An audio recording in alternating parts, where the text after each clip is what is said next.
Bienvenidos al seminario de lectores de Jean Robert y Silvia Marcos. Esta es la segunda sesión de este nuevo ciclo 2023-2024, en el que ya incluimos el nombre de Silvia Marcos. Consideramos que es imprescindible leer a Jean Robert y a Silvia Marcos como una unidad conversacional, dada la intensa luz del intercambio intelectual y afectivo que llevaron durante casi 50 años.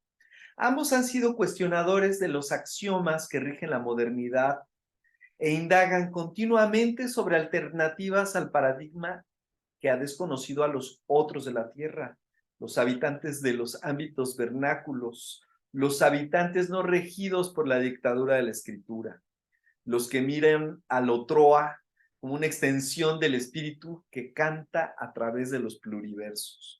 Otros mundos son posibles. Hoy vamos a seguir leyendo La construcción social del sexo, texto de Jean Robert. Hoy es día 3 de octubre de 2023 y será nuestro amigo Miguel Valencia el invitado para comentar estos textos. Cedo la palabra a nuestra directora Silvia Marcos, coordinadora de este seminario.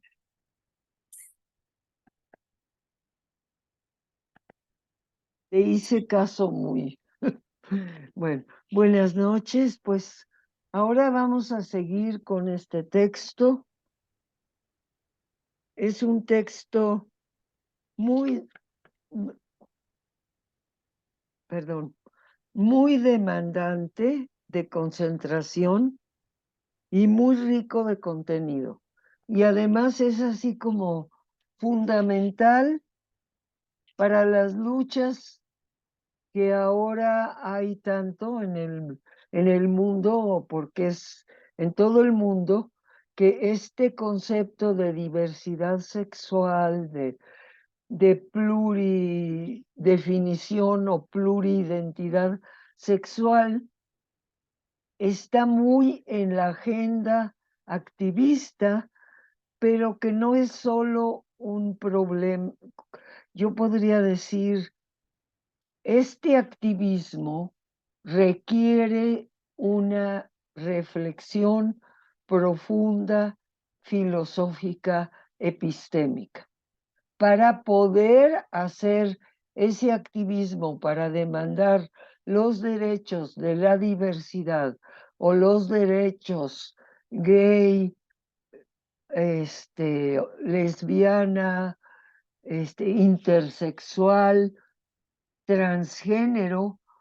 Todas esas luchas que son muy contemporáneas y que están ahorita en el centro de muchas, de muchas dificultades de comprensión en los movimientos o de muchas posturas contradictorias y antagónicas. Y yo creo que este texto da una fundamentación histórica histórica, muy erudita como era Jan, que puede ayudar a comprender desde qué episteme, desde qué postura filosófica sobre la construcción del sexo estamos reclamando. Porque si comprendemos las bases primarias esenciales de la construcción del sexo históricamente y socialmente, vamos a tener un acceso más plural y más comprensible de otras posturas. Y entonces no se va a quedar en una lucha de transgénero contra gay, o de transgénero contra lesbiano, o de transgénero contra mushe, sino se va a quedar como un camino abierto para ese pluriverso que ahora estamos muchos intelectuales en el mundo tratando de construir y de fundamentar ese pluriverso epistémico donde podemos ser mutuamente respetuosos de las diferencias. Entonces yo creo que con esto ya podemos comenzar. Y vamos a comenzar con esa pequeña chiste de Jean Robert, que, que es fabuloso porque después de la anécdota, vamos a comenzar con eso, Héctor. Muy bien, comienzo yo.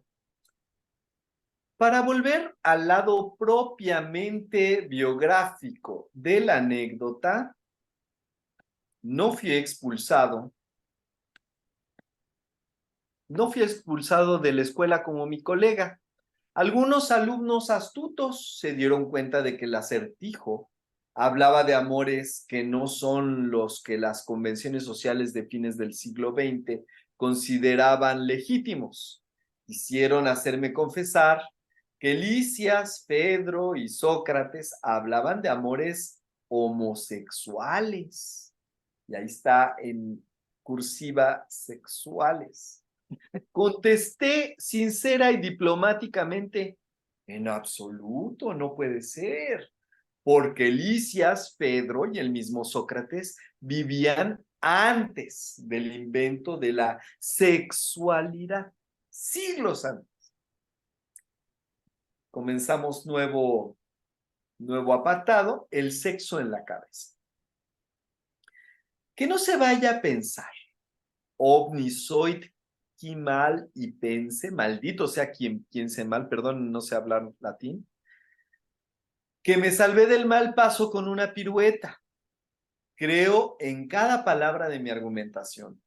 Entre los historiadores y filósofos que expusieron el carácter social de aquello que los modernos llaman sexualidad, destaca naturalmente la personalidad de Michel Foucault.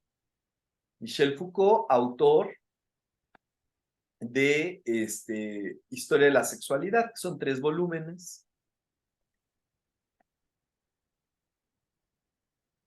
Empezó con deshacer la idea convencional a la que Freud dio tanto vuelo de que el sexo es una especie de pulsión irreprimible que la sociedad occidental trata desesperadamente de apagar bajo las cenizas de capas y capas de reglas morales. Visión romántica del sexo negado, refoulé, reprimido en el inconsciente, que entre más se reprime, más brota de todas partes. Mito del que habría que liberar al sexo.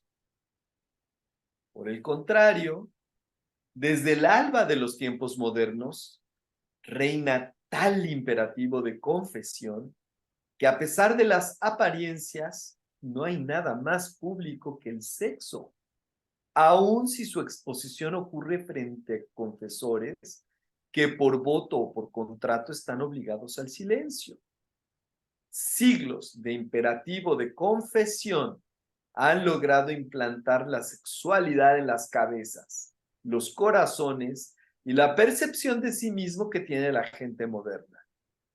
Freud llamó libido a este impulso supuestamente hegemónico y describió sus flujos en analogía con la descripción de las transferencias de la energía hecha por el físico Hermann von Helmholtz en 1847. La cita está en La construcción social de la energía de Ivan Illich. Después de Helmholtz y de Freud, vivimos bajo el doble escudo de la energía y del sexo. Otra anécdota. En 1982, cuando Ivan Illich presentaba su libro El género vernáculo, ahí está citado abajo, en Berkeley, un estudiante griego lo interpeló. Profesor Illich, usted habla mucho de la relación hombre-mujer que llama género, pero ¿qué piensa usted del sexo? La respuesta fue lapidaria. It profoundly disgusts me. Me disgusta profundamente, dijo Iván Ilich. El estudiante no había entendido que Illich opone dos maneras de definir esta relación-distinción. Dos tipos epistémicamente opuestos de dualidad: el género vernáculo y el sexo económico. El primero está tan arraigado en un lugar como el dibujo de sus tejidos o la forma en que se percibe al otro desde este lado de las cosas. Es una complementariedad disimétrica. También aparece en Iván Illich y en David Cayley en La corrupción de lo mejor es lo peor, traducción de Ana Gabriela Blanco. La segunda pretende realizar una imposible simetría. No sin razón, Illich califica de sexo económico esta igualdad malograda y creadora de inequidad. Su origen es la progresiva degeneración o pérdida de género, es decir, de complementariedad disimétrica de las relaciones entre hombres y mujeres. Sobre pretexto de aliviarla, el sexo crea nuevos abismos de desigualdad entre mujeres y hombres, suprime los dominios femeninos y ata a las mujeres a una esfera dominada por el varón, la esfera económica. No sé si alguien quiera hacer un comentario o si alguna de las, Miguel, aquí es muy importante, digamos, yo creo que esta parte, ¿no? ¿Seguimos?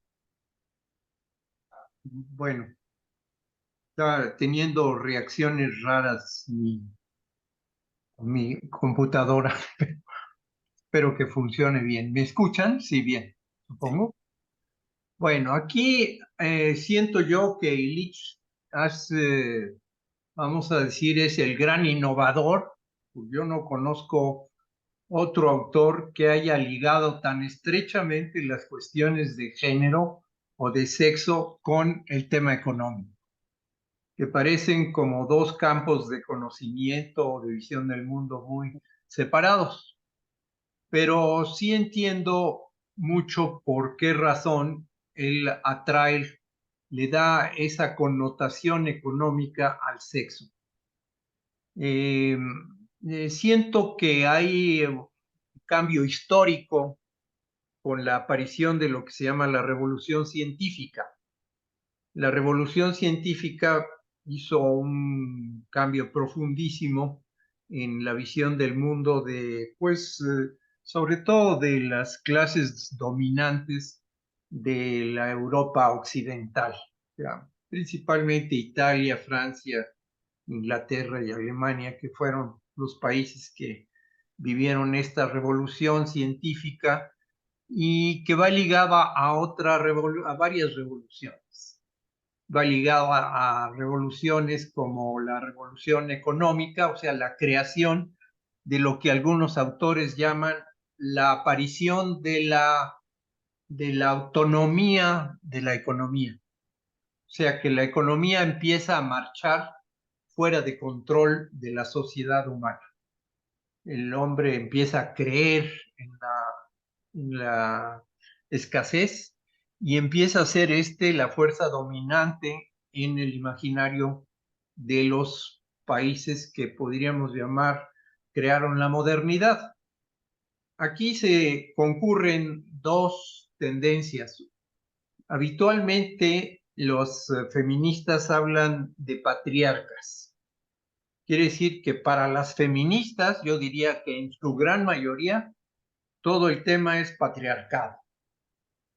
Y Iván Illich, la palabra patriarca no aparece prácticamente, ni le ve relación alguna.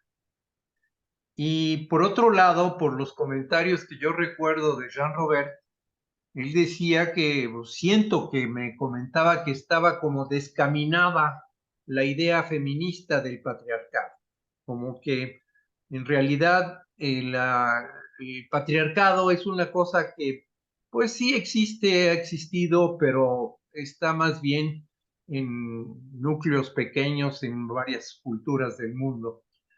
Él dice que decía que lo que aparece centralmente con la revolución científica es una visión en que el nexo económico se vuelve clave y altera todas las relaciones. Altera las relaciones del ser humano con la naturaleza, altera la relación del ser humano entre sí, o sea, las relaciones entre los seres humanos se vuelven cada día más económicas, es decir, que dependen más de la moneda, del dinero. Y este aumento del nexo económico genera una distorsión completa de las culturas y es una de las causas que hacen tan devastadora a la cultura occidental frente a las culturas vernáculas. O sea, el pensamiento occidental tiende a lo que yo llamaría una binariedad. Es bien blanco y negro muchas cosas. Trata de simplificarlas. O sea, donde hay complejidad, la trata de simplificar. Y lo veo en varias frentes. Por ejemplo, en el caso del racismo. ¿Sí? El racismo aparece en cosas similares. Y luego en el colonialismo, o sea, qué cosas colonizan la mente. En todos estos casos es el potentísimo factor económico el que altera toda la visión del mundo en todos esos ámbitos, en el ámbito del género, en el ámbito de la relación con la naturaleza y también en otras cosas como las del cuerpo, ¿no? Yo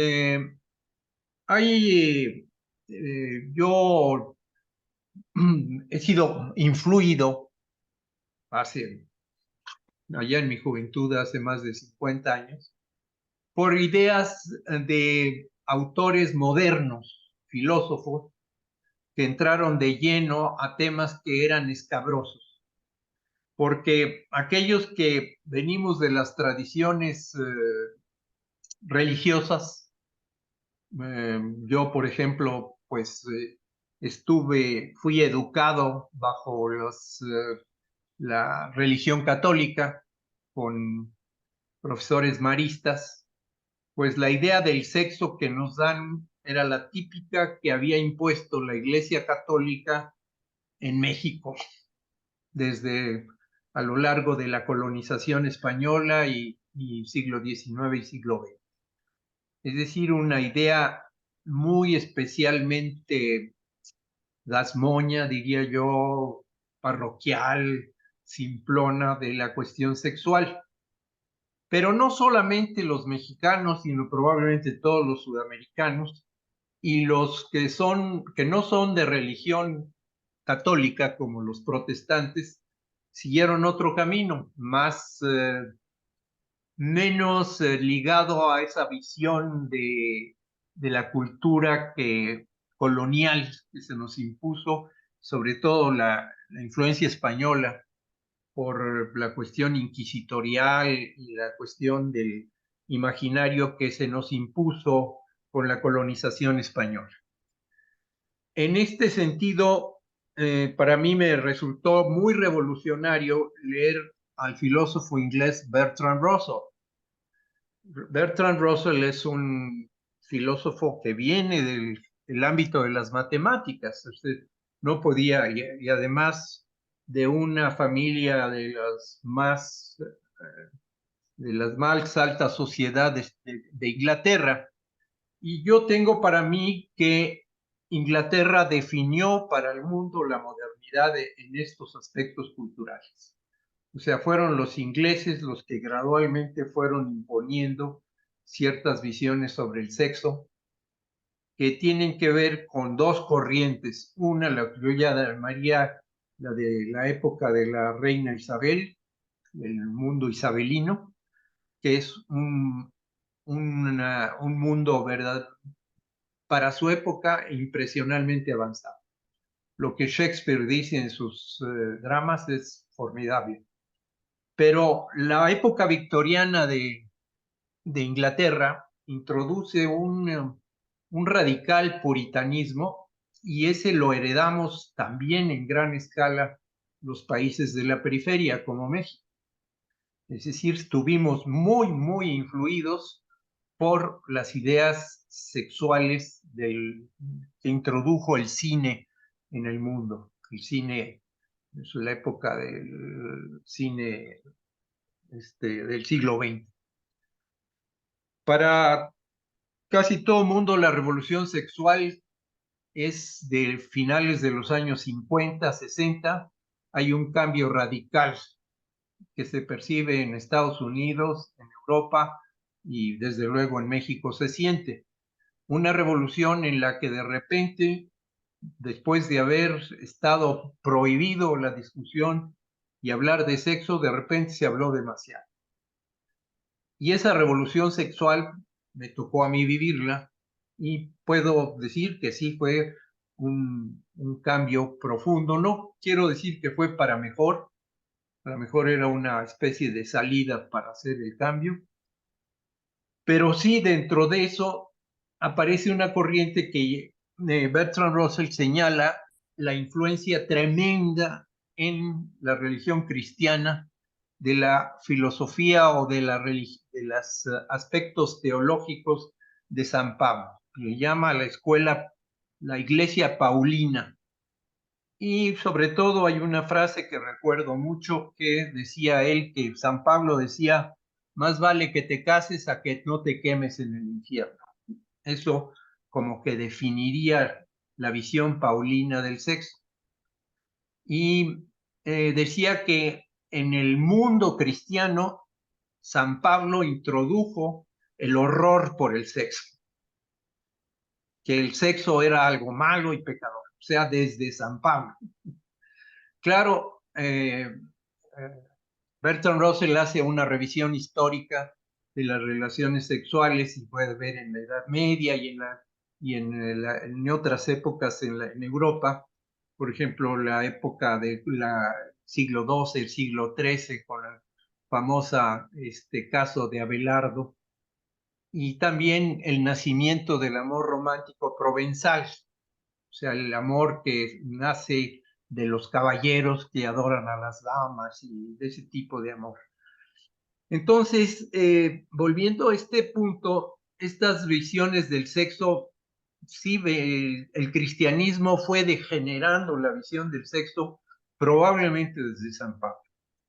En mi opinión, la lectura de la Biblia ha sido tan poderosa en el mundo, pero muy especialmente en los países de habla inglesa. Han repasado una y mil veces la Biblia, y yo creo que pues la Biblia tiene dos grandes defectos que han marcado al mundo, ¿no? Uno, la Biblia no tiene casi referencia alguna a las plantas y a los animales. Parece que la Biblia es el libro más antiecológico que existe. No se ve sensibilidad porque los animales sufran, porque los animales sean maltratados por el ser humano. No aparece nada en la Biblia que le haga a uno ser ecologista. Nada. En cambio, podría decirse también que la Biblia es la gran creadora de una potente visión patriarcal hasta nuestros días. Yo creo que mucho de lo que llaman patriarcal nace de la profunda influencia de la Biblia en los países occidentales. Pero En ya, Miguel, uh-huh. pues yo creo que hay que seguir leyendo porque la Biblia no aparece para nada en este texto Sí, de ya.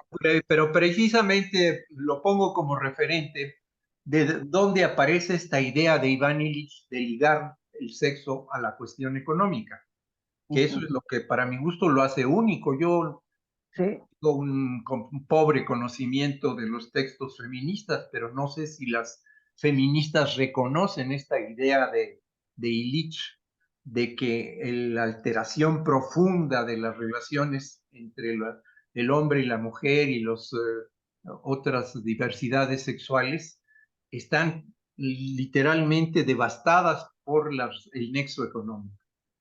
Y esto es a mí lo que se me hace muy relevante del pensamiento de Illich, y entiendo hasta qué punto fue rechazado Illich por las feministas que oyeron por primera vez estas ideas. Así Pero que también, Miguel, perdóname, pero te estás entrando en el ámbito feminista. Y pues yo te tengo que decir que no todas las feministas piensan eso y que principalmente las feministas hegemónicas, apoyadoras del sistema neoliberal económico, son las que están apoyando, no es todas las feministas. no, Entonces, desde yo luego que no. por eso yo quisiera que siguiéramos leyendo este texto, porque aquí Jan va a poder ir desbaratando o abriendo cada una de estas posibilidades de interpretación del sexo disimétrico vinculado a la modernidad. O sea, como el sexo vernáculo es otra cosa que el sexo económico. Y es otra cosa.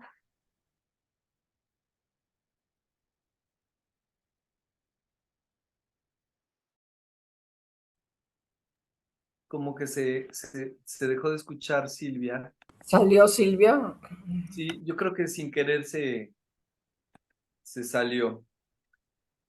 Y a mí Bueno, también, ¿no? no sé si se le fue el internet o picó algo que la... Bueno, voy a tratar de comunicarme con ella, pero pues yo creo que Miguel sí iba precisamente a la idea de Illich del sexo económico, que es el fundamento de este pedacito, pero bueno, como Sí, voy a tratar. vamos en lo que llega Silvia, no sé si alguien más tenga algún otro comentario o un comentario de lo que dice Miguel. Perdón, ¿Sí? yo ¿Quién? quisiera comentar acerca de esta del sexo económico. El oikos en el mundo griego era precisamente la mujer, la economía en la casa.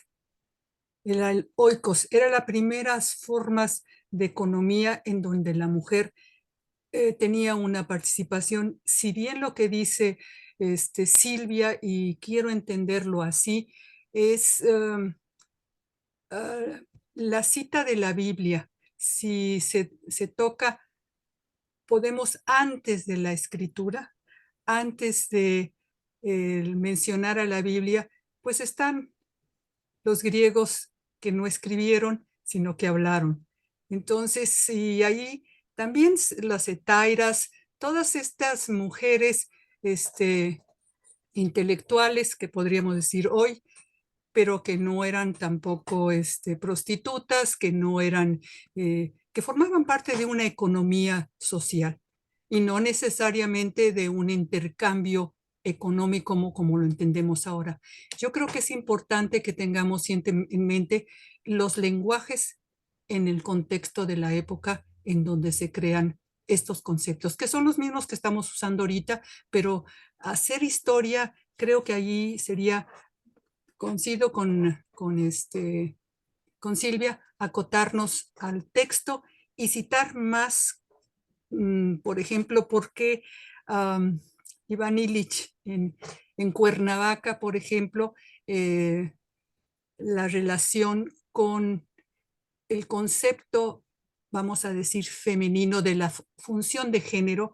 Eso para mí en lo particular sería más interesante de desviarnos del texto de Jan. Sin embargo, yo puedo decir que lo que yo entendí de Jan es con respecto a la relación de género, es muy diferente a la que puedo entender de Illich. Son dos cosas diferentes, aun cuando en los escritos se pretenda intercalar. Gracias. Muchas gracias, Coti, buen comentario. Alicia. No puede entrar, creo. Ay, No sé. tal vez le Pero es falta la clave de acceso otra vez. mucho trabajo entrar al al Zoom. Ay, Y me rechazaba hasta que por fin de pura chiripa entré. ¿les pasó a otros? ¿Nada más a ti? Quisiera saber, Coti. Miguel tuvo ese problema, ¿no? Sí, yo tuve mucho problema para entrar y varias cosas. Se me cortó 2 veces. A mí me pasaba lo mismo. Bueno, Pero A Jürgen, entraste fácil? No se oye. Tu micrófono. No, yo no tuve problemas con el código, entré luego. Okay.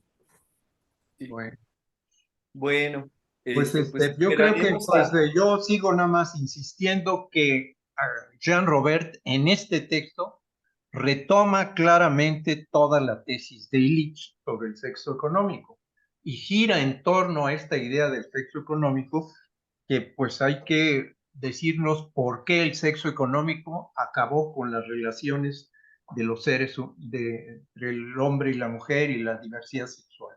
¿Por qué la economía vino a destruir todas las relaciones entre la diversidad de los seres humanos en los asuntos eróticos?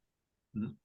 Y este asunto del sexo económico es central en lo que está diciendo Jean Robert. Sí, sí. Pues ¿No vamos? vamos a seguir, ¿no? Yo creo que Leemos, si le parece, seguimos leyendo. sí, y bueno, deseamos que Silvia se integre poco a poco. Bueno, sigamos. Fray Julián Cruz Alta, no sé si puedas abrir el micrófono y continuar. Al ser engullidas. Al ser engullidas por la esfera del sexo económico, las mujeres perdieron los velos simbólicos que mantenían en secreto su anhelo más íntimo, los lugares en los que habían ejercido varias suertes de contrapoder, como por ejemplo los lavaderos y otros lugares de reunión ajenos al ojo del varón.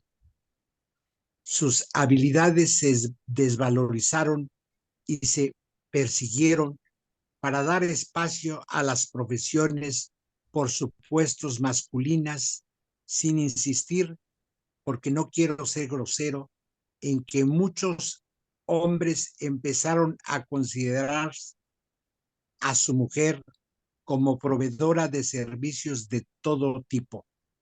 Repito, a ver. Hay una cita por ahí, dice 9, en los años 1970, el CIDOC de Cuernavaca fue pionero en el análisis crítico de las profesiones y de los daños que pueden causar a la cultura. Perdón por... Sí.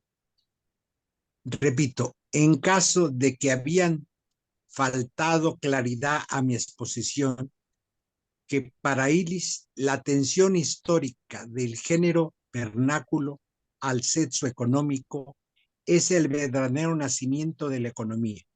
Por tanto, tiene sentido definir el estilo de una disidencia hacia la economía que sea al mismo tiempo una divergencia radical con la sexualidad. Dicho de otra manera, creo que puede fomentarse el decrecimiento de la esfera económica desechando el sexo y viceversa. Deshinchando, dice. Deshinchando, perdón. Es que estoy en el celular y está muy chiquito, no alcanzo a leer. Perdón, Julián. Pues alguien que tenga computadora que quiera seguir para que... Coti, no sé si puedes leer. ¿Liberar la sexualidad o liberarse del sexo económico? Cuando la preguntaban a Foucault lo que había antes de la sexualidad, este hecho público, contestaba: antes teníamos las artes eróticas, que eran secretas. En cierta forma, liberarnos del sexo económico, es decir, de la sexualidad y de la economía. Es recobrar algo de las artes eróticas. Voy a leer la cita. Ovidio, en el libro 1 del arte de amar, escribe: Madre del amor, alienta el principio de mi carrera. Lejos de mí, tenues cintas, insignias del pudor y largos vestidos que cubren la mitad de los pies. Nosotros contamos placeres fáciles, hurtos perdonables, y los versos correrán limpios de toda intención criminal. Bravo. Esto, perdón, que voy a tomar para continuar. Esto también nos dice un poco que la sexualidad está muy, en estos textos, muy ligado más a lo erótico que la economía. Que la práctica del género desde el punto de vista sexual, me encantó lo que dice Jean Robert sobre, pues hasta sus mujeres venden sus servicios, ¿no? Todo tipo de servicios, no nada más el sexual. Y quiere decir que estamos llegando a esa etapa del juego, diría yo, del mundo femenino en la economía. Cuando alguien decía, lo peor que puede haber es una mujer ejerciendo el poder, no desde su sexualidad, pero me refiero de su erotismo, ahorita lo podría interpretar, sino ejercer el poder como un hombre. A este hombre tradicional en donde desde los principios de nuestras culturas occidentales, sí, la mujer tenía su oikos, su casa, y manejaba una economía, y quizás como los suizos también manejaban las mujeres en la cocina, ¿no? Y de alguna manera los que salían a dar la imagen política, económica, siguen siendo los hombres, ¿no? Sin embargo, existe, como dice nuestra amiga Silvia, es que no se han entendido el feminismo, el tipo de feminismo de la descolonización actual, que existen muchos feminismos hoy.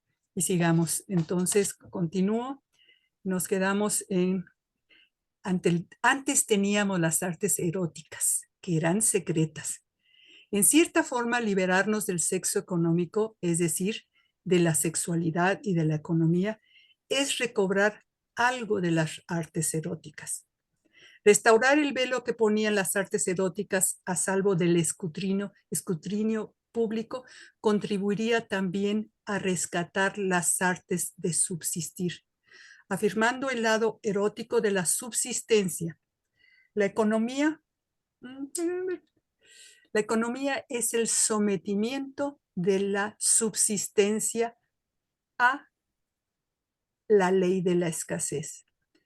Y la sexualidad es el sometimiento paralelo de las artes eróticas a la misma ley. Leemos la cita. 11. Es un error pensar que la escasez es meramente la falta de algo, la penuria. La escasez es una relación no cuantitativa. Una cosa puede ser muy abundante y extremadamente escasa, como el agua, por ejemplo. Para los economistas, la ley de la escasez es el axioma fundamental de su ciencia, como lo reconocen los miembros de la profesión. Por ejemplo, Paul Samuelson y William Nordhaus, economía. Escaso y económico, entre comillas, son prácticamente palabras sinónimas. Volvemos a ver.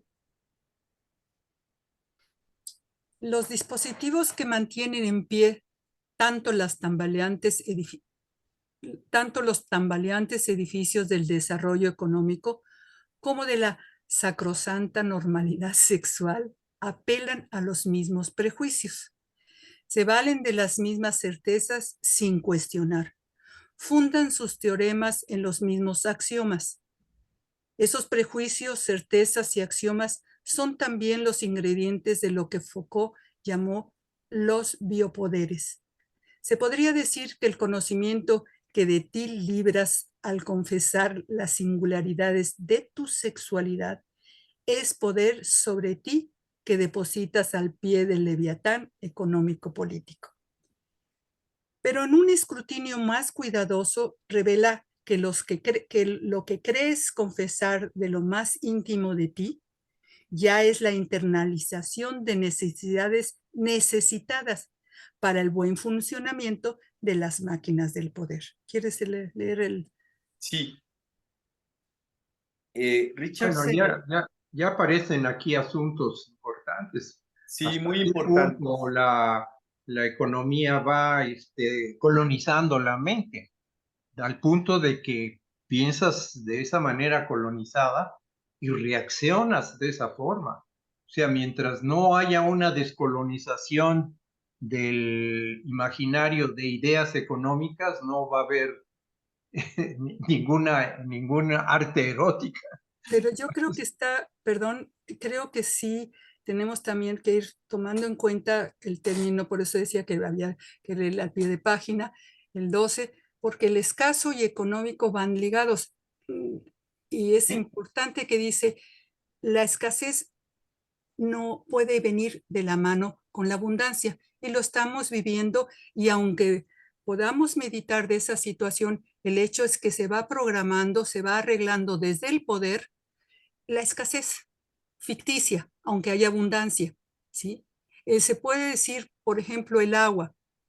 Para poder privatizar un bien universal común que no debería ser una mercancía, parte del sistema económico, y se lo retiran a los pueblos originarios y los meten en un sistema de distribución del agua en lo cual existe el concepto de escasez, aunque haya mucha, es el manejo, la programación que se hace desde el poder de estos dos términos, ¿sí? Obviamente en las artes eróticas el ejercicio del poder es diferente, es o banalizar o prohibir las prácticas estéticas, como en cierta medida Foucault es el máximo de este siglo pasado para hacer un análisis intelectual de la sexualidad.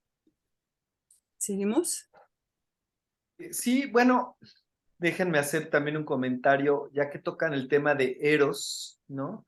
Y de la escasez. Es muy curioso que Eros, en la mitología, tengo entendido, era hijo, lo explica, creo que Platón en el banquete, de Poros y Peña.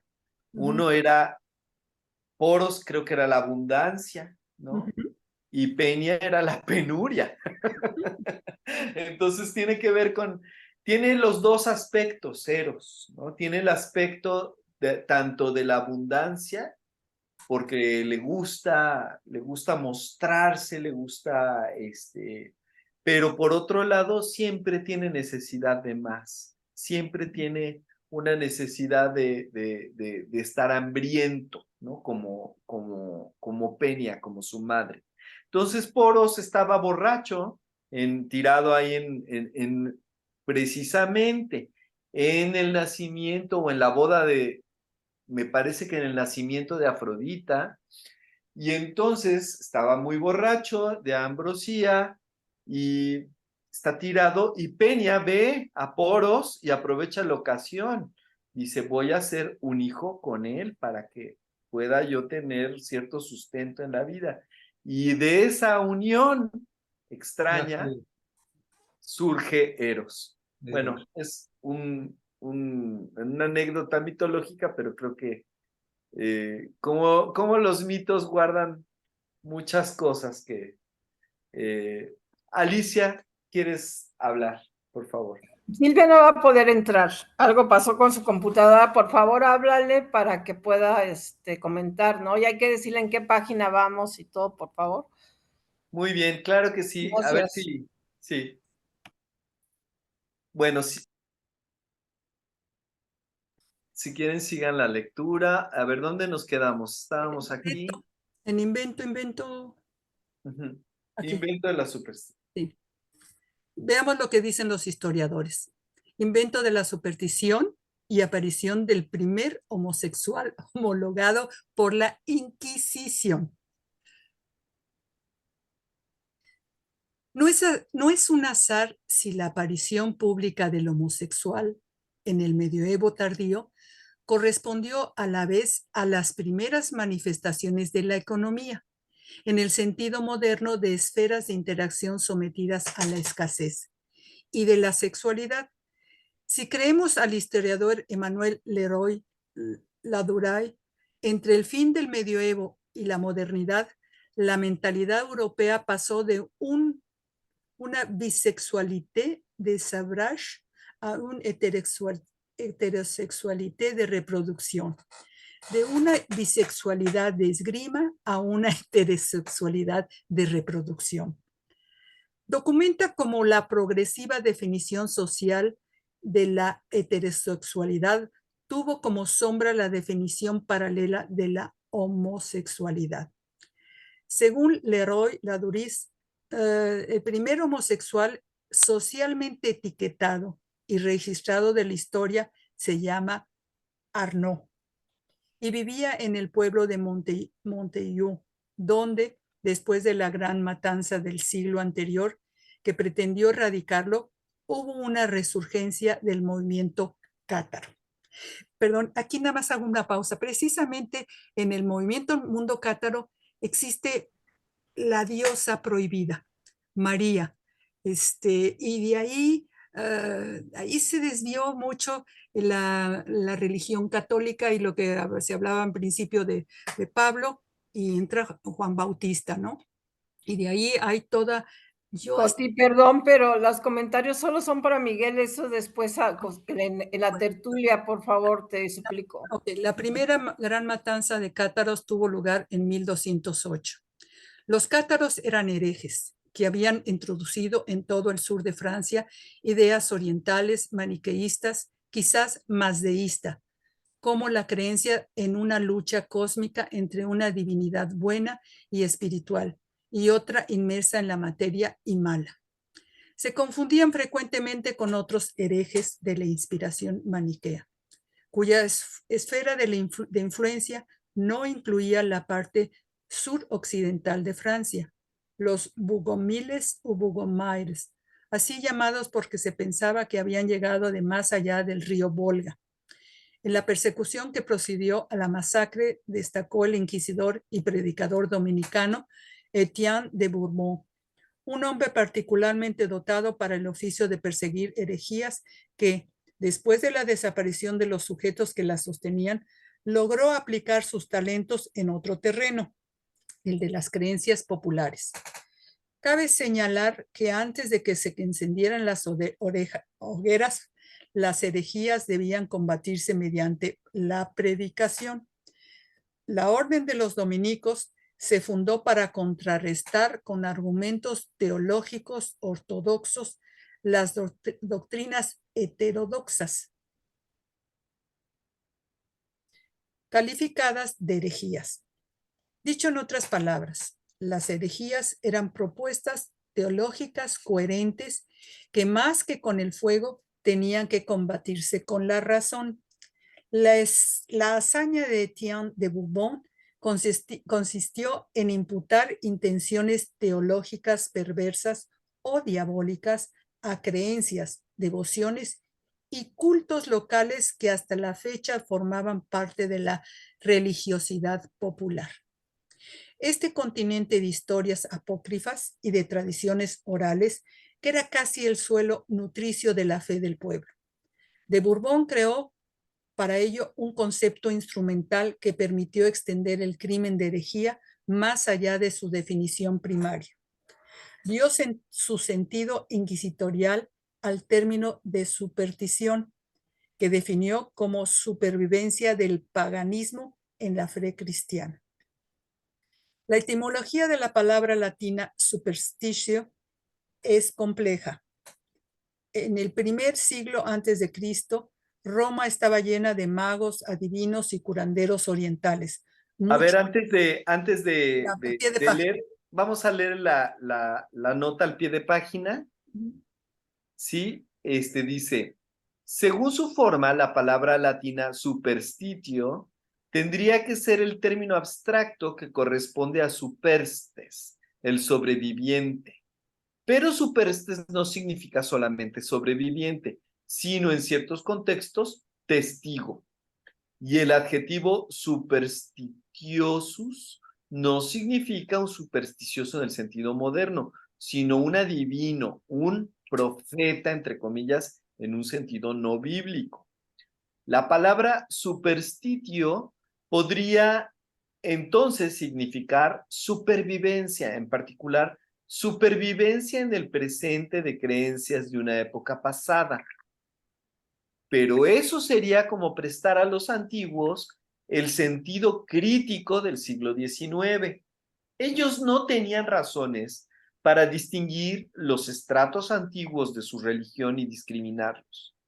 Benveniste estableció primero que superstes deriva del verbo superstare, estar por encima, o más correctamente, más allá de.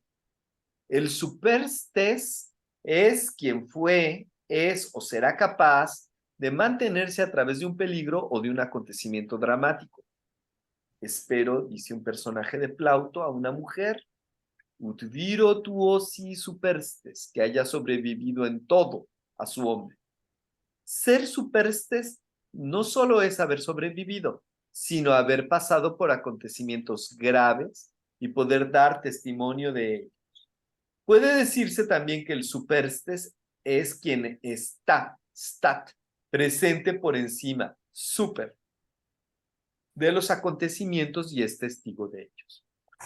La liga entre superstes y la idea de testigo se encuentra frecuentemente en la literatura latina, como en la frase Nemo hic adeste superstes de otro personaje de Plauto.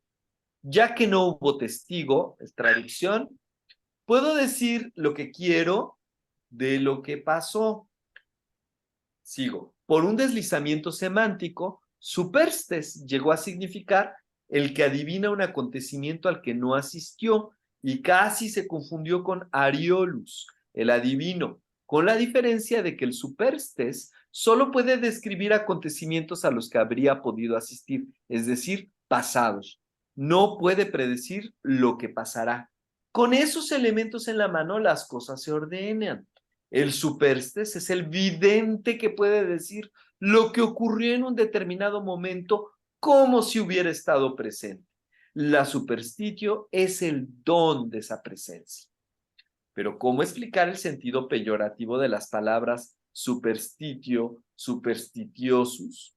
Los romanos de estricta observancia, sentido original de la palabra religio, despreciaban las prácticas adivinatorias y mágicas que para ellos eran pura charlatanería.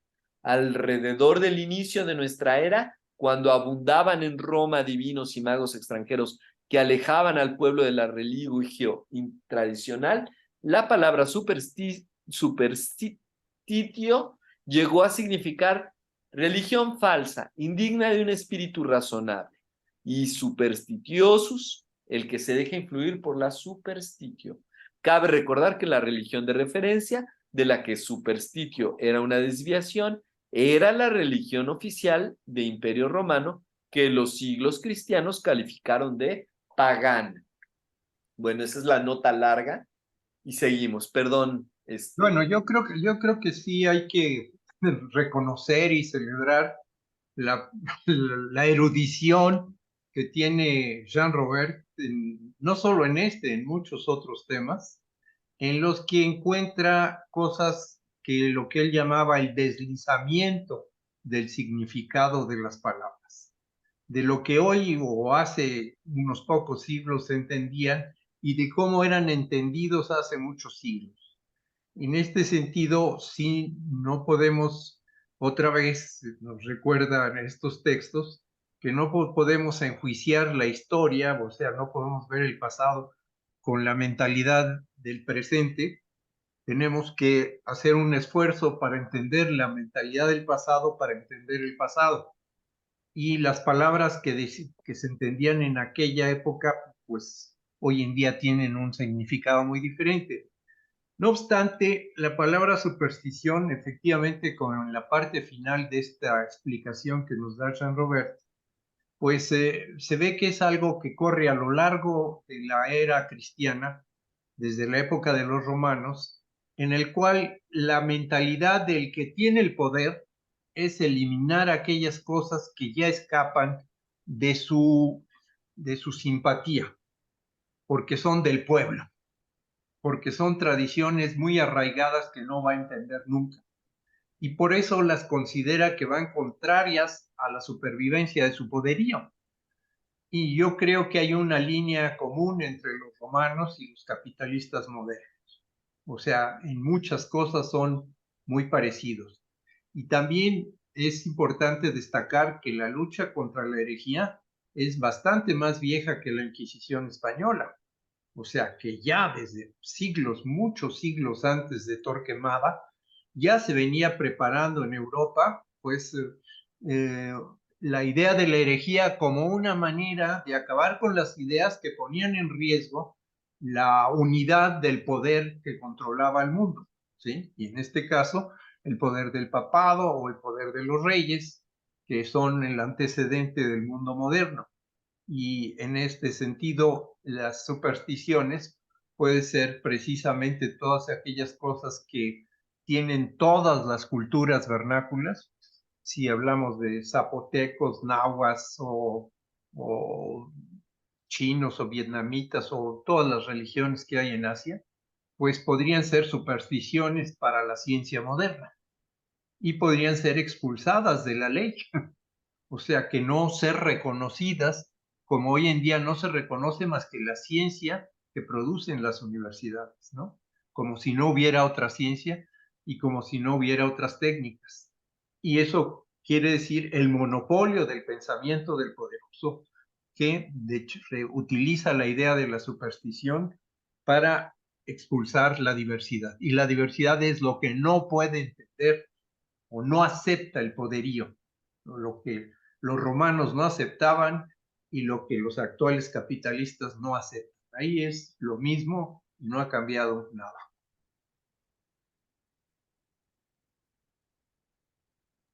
Muchas gracias, Miguel. Buen comentario. Entonces, ¿sigue Coti leyendo? Perfecto. Continúo. ¿Dónde nos quedamos? La etimología. En el primer siglo antes de Cristo. Es que no lo vi. En el primer siglo antes de Cristo, Roma estaba llena de magos, adivinos y curanderos orientales, muchos de ellos egipcios. Entre estos últimos, algunos se especializaban en el descubrimiento de los culpables de pequeños hurtos. El especialista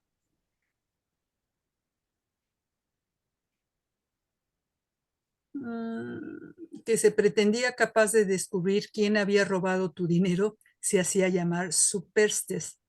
Si lo ibas a consultar generalmente de noche, te pedía volver la mañana siguiente para obtener la respuesta. Durante su sueño, su mente se elevaba encima de la escena del hurto como si fuera testigo de ella. Era capaz de flotar o quedar sobre Superstar el evento y ver en sueño quién era el culpable. Los romanos de estricta observancia o religio despreciaban al, según ellos, crédulo y tonto ciudadano que caía en los artilugios de un adivino extranjero y a quien llamaba tonto supersticios. La hazaña de Borbón consistió en retomar este viejo término romano, reducir su sentido a una sola de sus acepciones e instrumentalizarlo en lo que en el contexto legal mexicano muy bien podía entenderse como herejía equiparada. He aquí cómo inventó el concepto que lo volvió célebre. Después de haber destacado como inquisidor en la persecución de herejes cátaros, Etienne de Bourbon volvió desocupado a su tierra natal cerca de Lyon. Hurgó en los archivos para ver si existía alguna creencia popular que, si bien no merecía el nombre de herejía, porque estaba desprovista de teología, pudiera prestarse a ser tratada con los métodos de corrección que había perfeccionado con tanto éxito. Encontró lo que buscaba en forma de leyenda, la de un santo que mientras vivió no tenía apariencia humana, San Guignonfort, el santo galgo, El historiador Jean-Claude Schmitt, que ha escrito un libro colosal sobre el caso, descubrió que la veneración a dicho santo extra-hagiográfico perduró en la región hasta mediados del siglo XX. Si lees la página, el pie de página. Bueno, da la cita y bueno, no hay mayor cosa que decir. Lo redefinió exclusivamente como supervivencia y pretendió perseguir como si fueran herejías las supervivencias de paganismo en el cristianismo. Nunca se había hecho tal cosa hasta esa época. La iglesia había tolerado bien muchas de esas supervivencias. Por ejemplo, la biblioteca del monasterio de Santa Tecla en Santa Apócrifa de los primeros siglos cristianos, dotada de poderes curativos quizá no muy distintos a los de su colega, Sarpedión, una divinidad pagana a la que en ocasiones la santa refería casos. Atestigua que muchos obispos solían pasar largos momentos estudiando en ella. El monasterio de Agia Tecla, cerca de Seleucia, había sido edificado sobre el lugar donde, sin morir, Tecla concluyó su itinerario terrenal desapareciendo en una roca.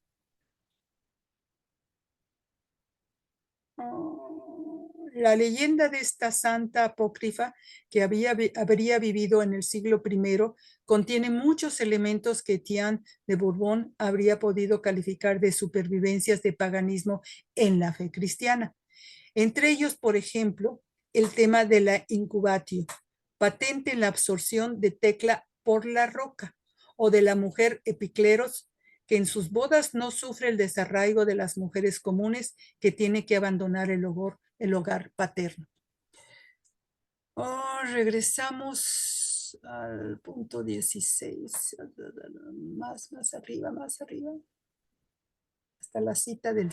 A partir del siglo XIII, siglo de una verdadera embestida de la cultura alfabética contra la cultura oral, empezó a usarse el concepto de superstición para perseguir tanto la devoción o santos apócrifos como a prácticas que por su naturaleza escapaban al escrutinio de los letrados.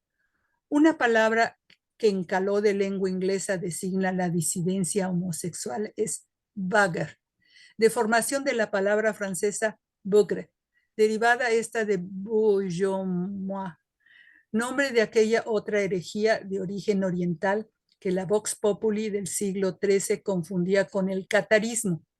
Al reducir el concepto latino de supersticio a una sola de sus múltiples acepciones, Etienne de Bourbon forjó un instrumento a disposición de todo inquisidor profesional o aficionado, que permitió extender el delito de herejía equiparada primero a las devociones populares, cuya naturaleza oral las había hasta ese momento preservado del escrutinio de los clérigos. Luego, como veremos, a las desviaciones de una nueva forma económico-sexual. Radicada en las ciudades del sur de Francia, la fe cátara volvió a fortalecerse en el relativo secreto de los montes Pirineos, en la región del pueblo de Monteillot. Fue tal su fortalecimiento que desde fines del siglo XIII pudo hablarse de una resurgencia rural, que evidenció los talentos de otro inquisidor, Jacques Fournier, el futuro Papa Benedicto XII, del que Leroy Ladurie dijo que no habría podido imaginar investigador de campo mejor que él. No sé si quieras ver qué tan extensa es la cita. Pues, puros torquemadas, pura gente perseguidora de las desviaciones En 1900, de la religión y del... pero esta ya es más actual, 1988 es esta cita, ¿la puedes volver a ubicar? Ok. Sí, es la historia de inquisidores. En el primer libro leemos, ya me lo quites porque estoy leyendo en la pantalla. ¿Vuelves otra vez? Sí, la cita es Montaillou, Aldea Occitana, de 1294 a 1324, En el, Taurus, Madrid.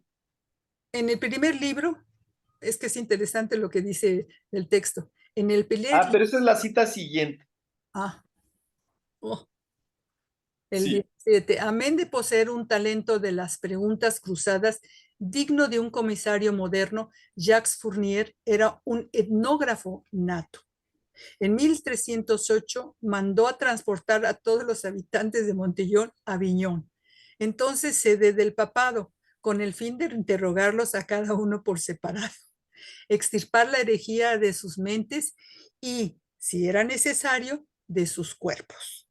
Dedicó una atención especial al interrogatorio de Arnaud Sicré, que era un cátaro sino católico. El inquisidor tenía la sospecha de que Arnaud decía la misa en la iglesia del pueblo sin ser sacerdote acreditado, un poco al modo de los gentiles facilitadores de hoy, que con una amable sonrisa y preguntas risueñas te atan al sistema del que son parte. Fournier entabló primero una amena conversación con Arnaud. No sin admiración se enteró de que poseía un ejemplar del arte de amar de Ovidio y de que por ello lo conocían todos los letrados del sur de Francia, que en ocasiones venían de muy lejos a su casa para consultarlo. A las preguntas... Ahora sí va la cita. En el primer libro leemos, el amor debe regirse por el arte. Encontramos también la metáfora socrática del manejo adecuado del carro de la pasión y de las flexibles riendas.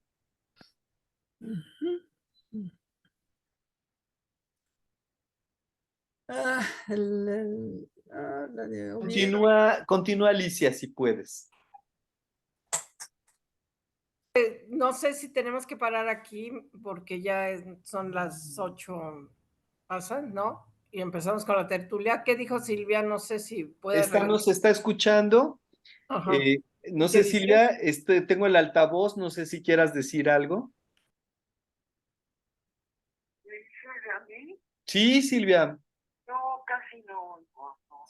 Oigo muy mal, aunque estoy leyendo el texto, pero ni siquiera sé dónde van. Ay, ay, ay, lo lamento mucho, Silvia. Bueno, pues comencemos la tertulia, si les parece bien. Pues yo creo que sí, para que... Lo dejamos hasta aquí, dejamos de compartir y... ¿Dónde llegaron? Llegamos hasta, todavía no terminamos de la cuestión de la confesión, de cómo Jacques Fournier termina de confesar al cátaro, al presunto, era católico más bien, al joven.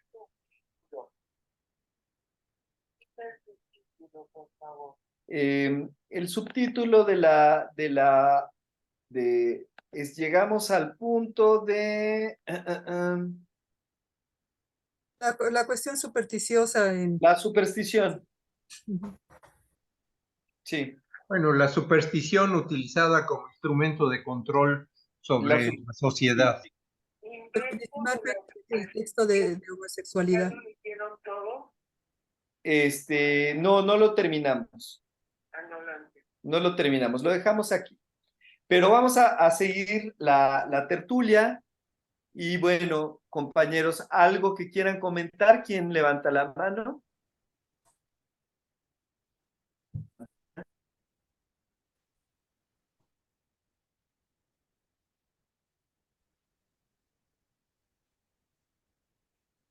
Pues yo podría abundar un poco sobre el tema. Sale, Miguel. Algunos detalles ahí que aparecen, ¿no? Siguiendo bajo la idea central de Illich y de Jean Robert, de que la degradación del género viene de la idea del sexo económico. Lo que no me parece que en este texto todavía queda muy claro es por qué el sexo económico, qué significa y cómo evolucionó. O sea, cuáles son los ejemplos o las manifestaciones del sexo económico. Y sí, las manifestaciones del sexo económico son precisamente la degradación de la mujer, por ejemplo, en el hecho evidente de que las mujeres siempre ganan y ganarán menos que el ser humano en términos económicos. Esto es un hecho incontestable y que además, de acuerdo con los últimos comentarios de los últimos días, parece ser de esas cosas que no cambian igual que la pobreza, ¿eh? Y la miseria. O sea, por más que se habla de la desigualdad y de la pobreza, y por más que se hacen esfuerzos, todo sigue igual. La desigualdad es profundísima entre los seres humanos. Y entonces la desigualdad entre hombre y mujer, pues parece que continuará a pesar de todos los hechos mientras persista la idea moderna de economía, que no tiene mucho que ver con la idea griega de economía. Claro, le robaron a Grecia la palabra economía, pero lo que hoy entendemos por economía es algo verdaderamente moderno. Pero cómo se muestra, cómo se revela el sexo económico en la realidad concreta, necesitaríamos, por ejemplo, una novela como las de Balzac para describirnos cómo una pareja, unos hijos y unos padres, cómo desarrollan en su actuación y en sus vidas esa potente fuerza del nexo económico. Cómo el nexo económico condiciona totalmente la relación entre hombre y mujer. Y por qué históricamente el mundo los grandes países que han definido la modernidad, que son los países occidentales, y en el último siglo Estados Unidos, en qué manera las liberaciones sexuales que ha tratado de hacer y las revoluciones que ha pretendido hacer no han de ninguna manera mejorado las relaciones entre los seres humanos, ni siquiera podríamos decir que las artes eróticas han podido prosperar dentro de la atmósfera que nos da el pensamiento occidental. El pensamiento occidental que nos rodea totalmente impide volver al género vernáculo y muy al contrario, donde existe género vernáculo lo está destruyendo. El sexo económico está ganando la batalla una y otra vez y esta situación del sexo económico merecería volverse a leer de nuevo el texto de género vernáculo o del género que escribió Illich, donde viene muy detalladamente explicada la idea de qué entendemos por el sexo económico y cómo podemos relacionar esta batalla pues que parece que a lo largo de los siglos no ha dejado de estar atacando a los herejes. ¿Y por qué se vuelve hereje una persona o un grupo o un cierto grupo humano? ¿Por qué es señalado como hereje? ¿Y de qué manera se expresa en la época moderna la idea de la herejía? ¿Quién es el hereje? ¿Por qué la discrepancia puede ser duramente sancionada aún en esta época a pesar de las ideas de liberación y de emancipación que se han dado? Bueno, Y también como un bien escaso, ¿no, Miguel? O sea, eso sería interesante hablar que las mujeres somos el mayor bien escaso. Sí, sí, es como el agua, bien escaso, pero es artificial, ¿sí? O sea, es cierto que el agua es escasa y abundante. La economía lo que fabrica son falsas abundancias o abundancias que no necesitamos y falsas escaseces, o sea, escasez que no debería existir. Ese es el pensamiento económico, eso crea. Pero el problema es que, de acuerdo con Iván Illich y otros teóricos, la idea de la economía se nos mete desde la primera infancia y no nos damos cuenta que estamos dominados por el homo económico, por la mentalidad del hombre económico y que en el fondo, por más que hablamos y decimos, seguimos actuando bajo las ideas del nexo económico. ¿Sí? Es muy difícil escaparse de eso, porque descolonizar el imaginario de ideas económicas es una de las cosas más difíciles que hay en la época moderna.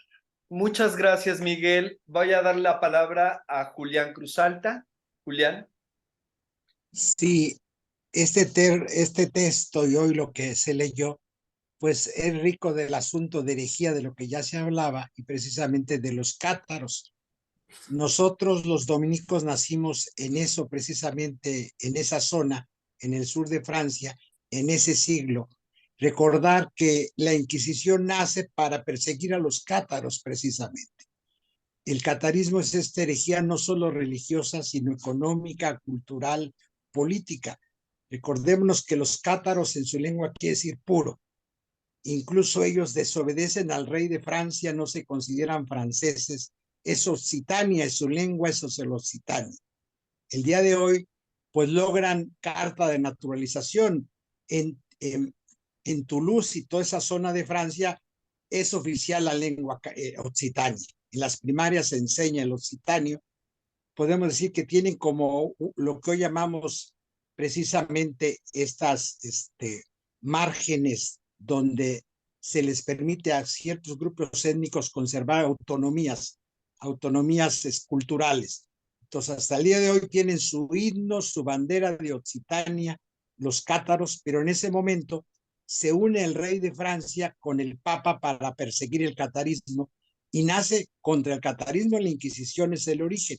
Y precisamente Domingo de Guzmán funda a los dominicos, él es español, en esa zona, y lo primero que funda son a las monjas en el monasterio de Fanyó, que todas eran cátaras, las primeras monjas. Por eso nosotros los dominicos y dominicas nos consideramos nietos del mundo cátaro. Es algo que estudiamos muy bien, nuestras tradiciones son cátaras, nuestros ritos. El catarismo es una fusión de muchas herejías muy interesante. Ya se hablaba, alguna compañera habló de la cuestión femenina de la divinidad, regresa la diosa en el catarismo, regresa aquí. Las mujeres son muy importantes en el catarismo. Ellos logran traer un obispo de Medio Oriente, de Jerusalén, que ordena sacerdotes precisamente en esta zona del sur de Francia, y donde las mujeres tienen rituales. Ellos tienen un sacramento central que se llama la consolación, donde las manos son centrales, sanan con las manos, tienen muchos ritos de las manos muy interesantes, y entonces el asunto es político-religioso. No son franceses, no obedecen al rey de Francia, no obedecen al papa, creen en la reencarnación, son vegetarianos, no comen carne. De hecho, la Inquisición, la prueba contundente para decir que alguien es cátaro, le ofrecen un bistec y si no se lo come, viene la condena de la Inquisición. Ellos creen que vienen de las estrellas en esta parte cósmica, y de hecho al final, en esta persecución última, 400 cátaros se encierran en una fortaleza, piden tregua al ejército francés. La tregua se las dan de 4 días, y cuando entre el ejército francés ya se han suicidado 400 personas del mundo cátaro. Es esta manera. Entonces, este es el contexto que se está planteando en lo que hoy se leyó, de esta herejía, que es precisamente un asunto epistémico. Las herejías tienen que ver con epistemologías, ante epistemologías precisamente esencialistas, que es las que se mueven en ese momento en asuntos religiosos, epistemologías patriarcales, epistemologías monoteístas, pues el catarismo presenta una diversidad de epistemologías feministas, no patriarcales, no antropocéntricas, sino cósmicas, algo más holístico en este sentido. Y el catarismo hoy se recupera. Yo me reencontré con los cátaros en el 94 en Toulouse. A mí me han entrevistado en su lengua. Tienen 2 radios el día de hoy en Toulouse, en occitanio precisamente. He cantado los rituales con ellos. Es un movimiento vivo hoy, pero que en ese momento se trató de acabar, porque todo lo que presenta de disidencia. Entonces no es casual que sea precisamente inquisidor y dominico formado. Dice un hermano mío, los dominicos forman buenos teólogos y buenos policías que los persigan dentro de la orden.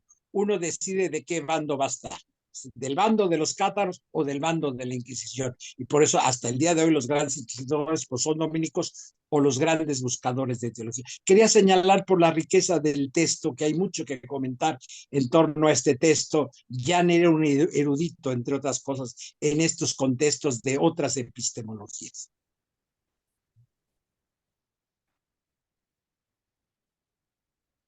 Además le tocaba porque nació cerca de eso. Se formó cerca de esa religión. Sí. Bueno, Coti, también creo que tienes un comentario. Sí, quisiera mostrarles este libro en donde es María Magdalena, la diosa prohibida del cristianismo. Es interesante todo lo que decía Julián y esta es una versión interesante, es nueva de Océano, como del oral a lo escrito, las cuestiones de superstición. Curiosamente, en ciencia se habla de superstición en un mundo aleatorio, lo que mencionó aquí Jean Robert. Pero ¿por qué lo quería yo citar ahorita? Porque hasta nuestra era cristiana hay también en Oriente otras situaciones semejantes de las que estamos hablando en cuestión de...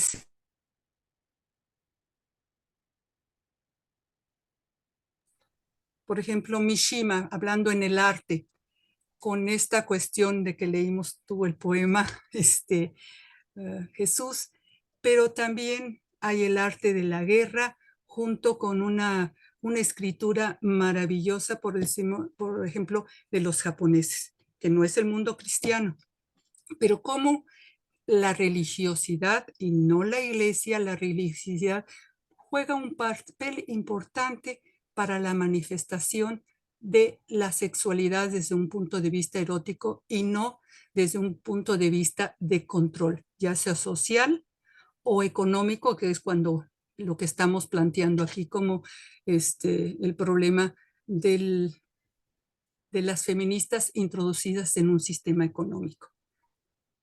No nada más es Japón, es la misma India.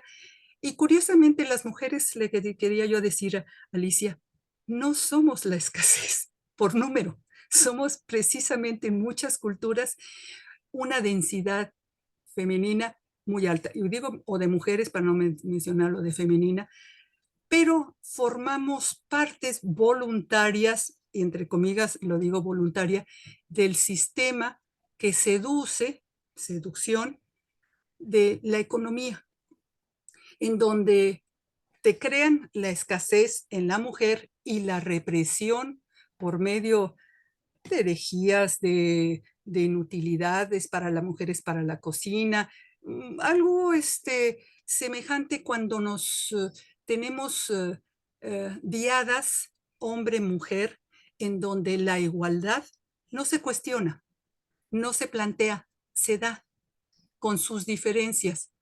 Pero eso se da en todas las culturas, no nada más en la de Occidente, creo yo. Y hay muchas pruebas y la sinergia que se va dando cuando entramos en estos siglos con esta famosa tecnología que podemos, aparte de aprender idiomas, y con el idioma entendemos esas relaciones que se dan eróticas o artísticas o económicas. Yo no las satanizaría tanto de que en la economía, ¿no? Hay mujeres que están felices con pertenecer al mundo económico, igual, como decía al principio, como hombres, ¿no? Y están en igualdad de condiciones, ganan igual y pueden ser las grandes empresarias. Eso son minorías. Pero lo que estamos aquí cuestionando es precisamente que se le está quitando su epistemia a los pueblos originarios, que tienen no digo nada más ritos, y pensé en María Sabine, por ejemplo. María Sabina, que yo la fui a conocer en el extranjero, en un instituto en donde trabajaba yo en la situación de bioquímica, psiquiatría, Y la gran eminencia me preguntó qué sabía yo de las experiencias con los hongos de María Sabina. Y ahí empecé a conocer, y hay un documental buenísimo que lo recomiendo también, cómo nos tenemos nosotros también en pleno siglo XXI que retomar, como dice Silvia, diferentes epistemes y ligarlas. Obviamente hay hombres y mujeres que se encargan, yo no me sentiría tan pesimista, que no se logra no rescatar, dar su lugar a estos pueblos originarios que lo están teniendo. Oaxaca, por otras razones que tienen que entrar, desgraciadamente ahí sí, en interactuar con esas economías que no nos gustan, ¿sí? Entonces, muchas gracias. Muchas gracias, Coti. Yo quisiera compartirles algo. Yo quisiera compartirles algo que se llama, hablando de catarismos y de privilegios, el privilegio de la vida. ¿Cuántos hacen el amor ahora?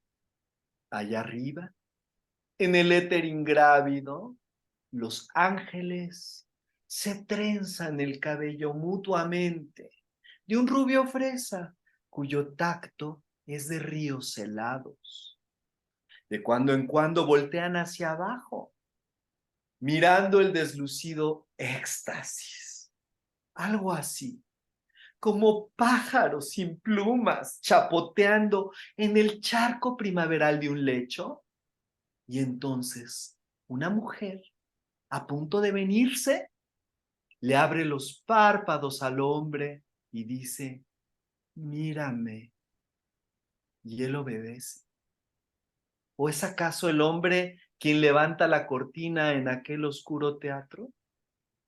De cualquier modo, sí se miran uno al otro, dos seres con los ojos desenvueltos, rapaces, asombrados, unidos vientre a vientre con un increíble, dulce y lúbrico pegamento. ¡Qué claridad al observarse! Los ángeles se sienten desolados, lo detestan, tiemblan patéticamente como en las litografías de pordioseros victorianos, con facciones perfectas, piel de alabastro y pregón harapiento, mendigando por los lascivos callejones de la novela. Toda la creación se siente ofendida por esta pena. Los amantes, en especial, no lo soportan. Es como el sonido agudo que la luna emite a veces al salir. Los llena de una tristeza indecible, tanto que cierran los ojos y se abrazan. Cada uno siente la singularidad mortal del cuerpo que por arte de magia le han robado a la muerte un rato. Y un día, corriendo al atardecer, la mujer le dice al hombre: desperté sintiéndome muy triste esta mañana porque me di cuenta de que no podías, con todo y lo que te amo, corazón, curar mi soledad. Dicho lo cual, le tocó la mejilla para confirmar que no era su intención herirlo con esa verdad. Y el hombre no se siente herido. Comprende que la vida tiene límites, que la gente muere joven, va fracasando en el amor, va fracasando en sus ambiciones, corre junto a ella, piensa en la tristeza que han esquivado entre jadeos y baladas viniéndose, aferrándose uno al otro con antiguas e inventadas formas de gracia y torpe gratitud, listos para estar solos o insatisfechos o únicamente a ser sociables, como las parejas en la playa que leen artículos acerca de la intimidad entre los sexos. Se los leen uno al otro y a los infinitos y analfabetos ángeles del consuelo. Bravo. Bravo. Es un poema de Robert Hass, se llama El privilegio de la vida. Pero tiene mucho que ver con lo que estamos hablando, porque en realidad no perdamos de vista que el tema que está tratando tiene que ver con Eros. Y cómo Eros ha sido tomado por la esfera económica. Y a mí me gusta mucho cómo, la verdad, a veces los poetas tienen mayor profundidad que los intelectuales, como en este poema de Robert Hass, ¿no? De que, ¿qué está pasando? No tiene que ver con la sexualidad, no tiene que ver con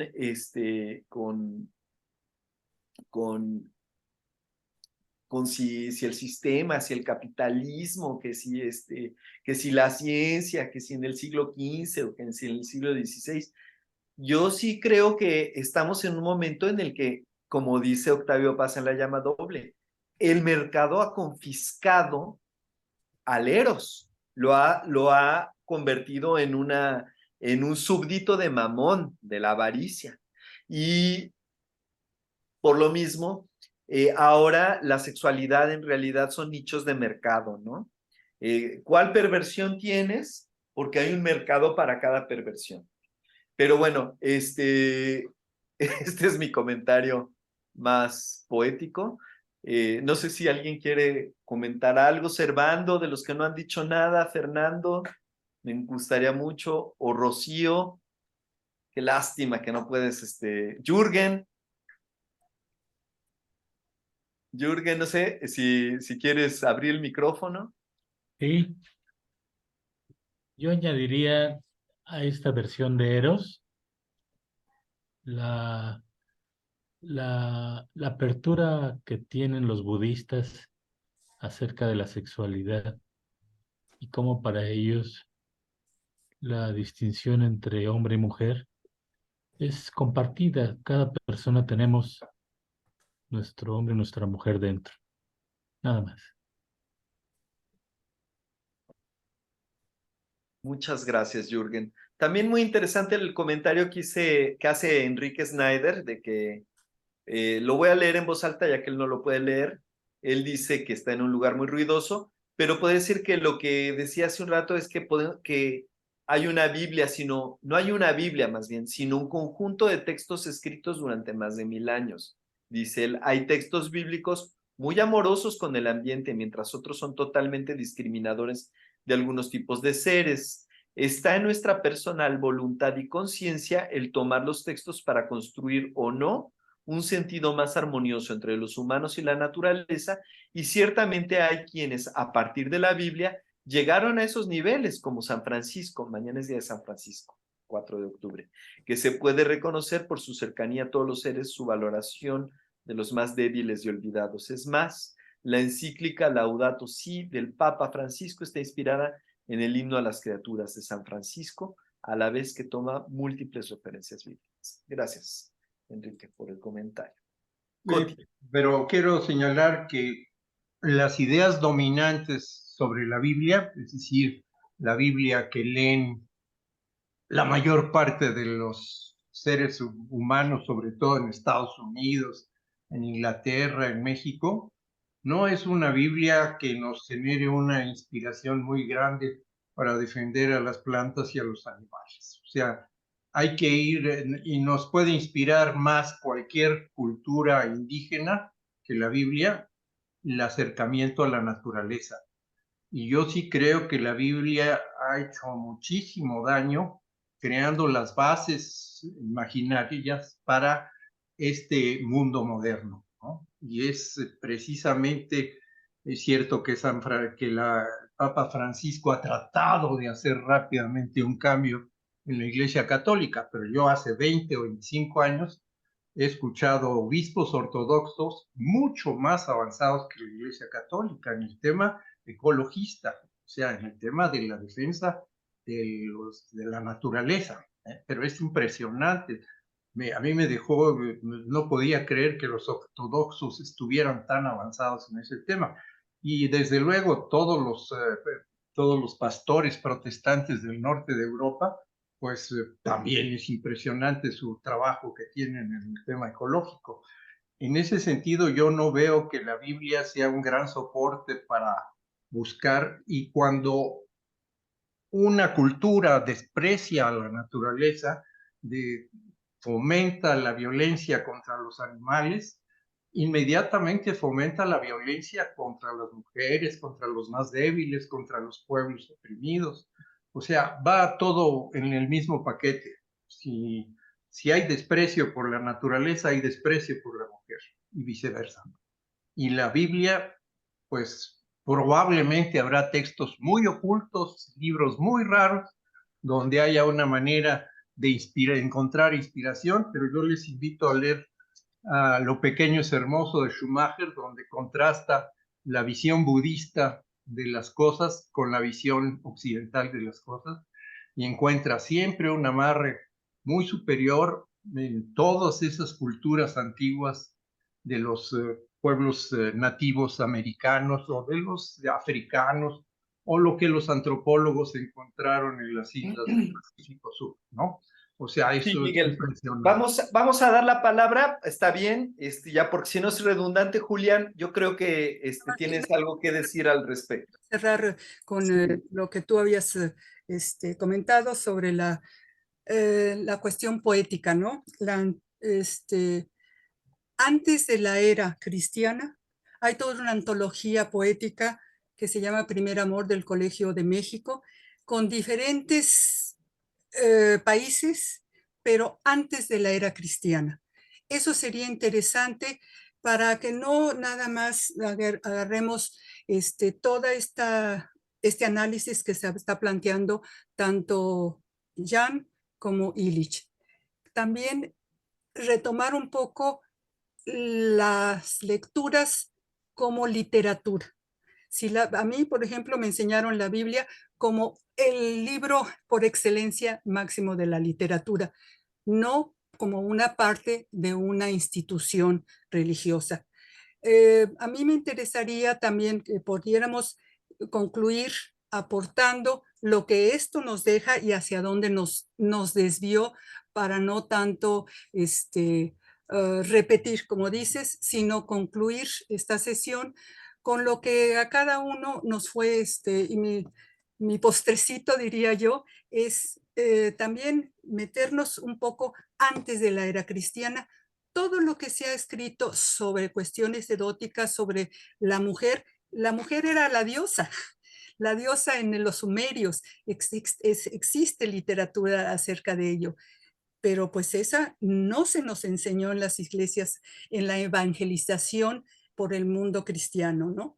Entonces, ahí lo dejo, de que también ampliemos este campo que nos da tanto la lectura de Jan como la lectura de Iván Illich, y sobre todo el trabajo de religiones que tiene Silvia, incluyendo lo que tú proponías, que hay que darle para la siguiente sesión la palabra sobre este tema a Silvia, ¿no? Que no tuvimos oportunidad de que participara.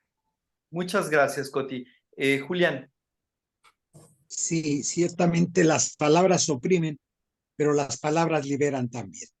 Yo por deformación profesional, pues soy profesor de teología ecofeminista, y hoy este semestre me toca dar el curso de hermenéuticas de la sospecha.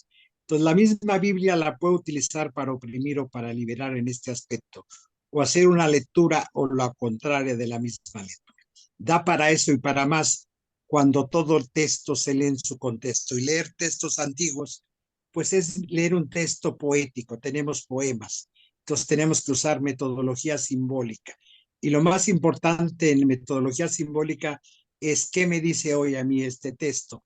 Y obviamente toda esta mirada femenina, acordémonos que en el texto bíblico la creación es femenina, no es masculina. Ruach, lo que llamamos en castellano el Espíritu Santo, en lengua hebrea es la Espíritu de Dios. Dios parió universos. Entonces, toda esta lectura cátara y todo este contexto son maravillosos porque son otras lecturas de un mismo texto, las lecturas divergentes que se van a llamar precisamente herejías porque atentan contra la interpretación dogmática del poder, no a la cuestión espiritual o bíblica. Ahí la lectura es del dogma que ejerce una autoridad jerárquica central y que no le interesa ni el amor ni las... Ay, lástima, se apagó sí. Quedaste en... El no, micrófono, Julián. micrófono, Julián. Micrófono. de crear unas teologías patriarcales, antropocéntricas, donde el ser humano es el centro. Ahí lo que decía Miguel, sí se pierde la creación, el ser humano como culmen de la creación, y todo es utilizable para el ser humano. Es una mala lectura que ha hecho un daño y una responsabilidad de las iglesias cristianas fatal. Las iglesias ortodoxas han leído con mirada no antropocéntrica el libro del Génesis. Nuestra lectura ha hecho un daño fatal. El ser humano como culmen y dueño de la creación. Aquí el patriarca Bartolomé, la patriarca de Constantinopla, ha trabajado muchos años en este asunto. Es la misma Génesis, nomás que tiene otra lectura no antropocéntrica. Y la lectura androcéntrica ha hecho un daño contra las mujeres, porque los mismos que han depredado a la tierra han depredado a las mujeres. Todo esto, y eso tiene que ver con la economía, las transnacionales hoy. No es raro que se alíen estas miradas con estas iglesias, con todo el mundo transnacional. Por eso la mirada norteamericana de las iglesias fundamentalistas están unidas a las grandes transnacionales, y una cartita como la de Francisco de Laudato Si, pues dicen que es un papa comunista, que es un papa herético, porque pone en crisis su poder económico con otra mirada, porque epistémicamente están muy unidos los fundamentalismos, el económico y el religioso. Mañana Francisco da a conocer la segunda parte de Laudato Si, se llama Laudato Deum, otro documento que va en este tono, y ya va a haber reacción de esas transnacionales, obviamente, porque toca lo económico, que parece que estuviera desligado de lo religioso. No, estas lecturas antropocéntricas son muy económicas, muy políticas, y los que nos hablan que no hay que unir religión o política hacen una lectura muy política, muy amañada de esto, y han usado la Biblia, el libro del Génesis, para hacer la gran depravación. Es lo que quería yo señalar. Fabuloso comentario, Julián, muy bueno. Alicia, sí. Sí, perdón, es que se nos pasó algo, porque así era Jan, se nos pasó el Santo Galgo. El Santo Galgo ya nos contaba que era un perro que lo dejaron con un niño. El niño, llegan unos asaltantes y lo lastiman, pero el perro lo salva. Pero cuando llegan, ven al niño lastimado y piensan que el perro lo lastimó y lo matan. Entonces después, cuando descubren qué pasó, lo hacen santo. Y un santo que dice que hasta el siglo XX, y eso es parte de lo que él quiere hablar sobre, pues todo, ¿no? O sea, todo, la humanidad y todo, y pues siempre lo hace escondidito, ¿no? Lo hace perdido por ahí. Bueno, era todo, yo creo, ya vamos a cerrar. Muchas gracias y muy interesante todo. Gracias, Alicia. Pues bueno, antes de cerrar, sigo a la petición de Coti. Si alguien quiere hacer una breve, alguna anotación final de algo que les haya dejado, o si no, ya cerramos. Bueno, pues nada más yo, pues sí me dejó tarea, ¿no? Y me fui a buscar en un momento un libro que tengo aquí que se llama El placer de pecar contra el afán de normar, ¿no? Que es una antología de textos que escribieron en un seminario de historia de las mentalidades, coordinado por Sergio Ortega y Noriega. Y entonces me doy cuenta de que o sea, hay que estudiar mucho más el proceso de construcción de normar el cuerpo con fines económicos, y que por lo tanto queda en segundo plano la sexualidad, y por lo tanto la sexualidad y los intereses de las personas que involucran esa normalización, o sí, en el cuerpo en una norma, y pues sí los deja fuera, los intereses, los deseos, los sueños, lo que tú quieras. se despersonaliza. Pero bueno, a mí me dejó tarea, eso sería la conclusión. No sé si se escuchó bien. Ok. Rocío, muy bien, gracias. Gracias, Rocío. Coti, qué bueno que Un ya placer apareció. un placer verlos a todos, amigos, de verdad, y saludarlos, pero luego me quedo pensando y ya se me quita lo, no sé, me dejaron pensando muchas cosas. Ya. Qué bien, qué bien. Bueno, buenas noches. Servando, no estuviste muy callado el día de hoy. No sé si quieras decir algo para. Bueno, he estado escuchando, tengo una tormenta aquí en mi casa afuera, pero más adelante en la lectura, yo estuve observando el texto de Jan, hace referencia a, a Marguerite Yourcenar y precisamente habla del nacimiento de la música, pero yo quisiera hablar de, bueno, nada más hacer mención de una lectura que hice ya hace tiempo y que tendré que volver a hacer, que es Las Memorias de Adriano, un texto sensacional en el cual pues creo que Marguerite Yourcenar ocupó 30 años de su vida en producirlo y pues es las memorias de este emperador romano que pues antes de Cristo, antes de todos estos conceptos, pues escribe un texto que es, digamos, la novela vista por Marguerite Yourcenar, donde describe a Marco Aurelio, creo que va a ser su seguidor, y es un joven. Pero entre todo lo que escribe de cómo, por ejemplo, llega a Inglaterra y recorre toda Europa, ¿no? Y se tiene que ocupar de los caminos, de la economía, bueno, no era economía, ¿no? De cómo hacer que fluyeran las cosas y la gente sobreviviera y los pueblos lo reconocieran como su emperador, pero tenía un amor por Antino, un joven y bello, al cual le profesaba un amor incondicional y pues pensando en eso, ¿no? Alguien que tiene el poder del universo en su mente, en sus manos, tiene en su espíritu una amplia libertad y se confiesa seducido, ¿no? Por la existencia de este otro personaje, varón, al cual ama profundamente y además fallece en el transcurso de la novela. Entonces también vive con eso, ¿no? La memoria de Adriano es también la memoria por Antino. Y pues eso, digamos que hoy sería visto, bueno, fue visto después como un gran hereje, pienso yo, o hubiera sido visto como un hereje, sin embargo, ese concepto no existía entonces. Perdón, el último dios griego, Antinuo, de Antonio Massa, en la Facultad de Filosofía, que es exactamente la continuación de Memorias de Adriano. Él es un homosexual realmente, ¿no? La figura de Antinuo es esa belleza exquisita de la cual es seducido, pero no es nada más lo erótico, lo sexual, sino la estética que Margarita Yourcenar pone allí, y en el Alexis, el combate inútil, la lucha inútil, ¿no? Exactamente, sí. Sí, creo que debemos de borrar la palabra sexualidad y dejar la palabra erótica. Parece perfecto. Claro. En este texto. Sí. Gracias.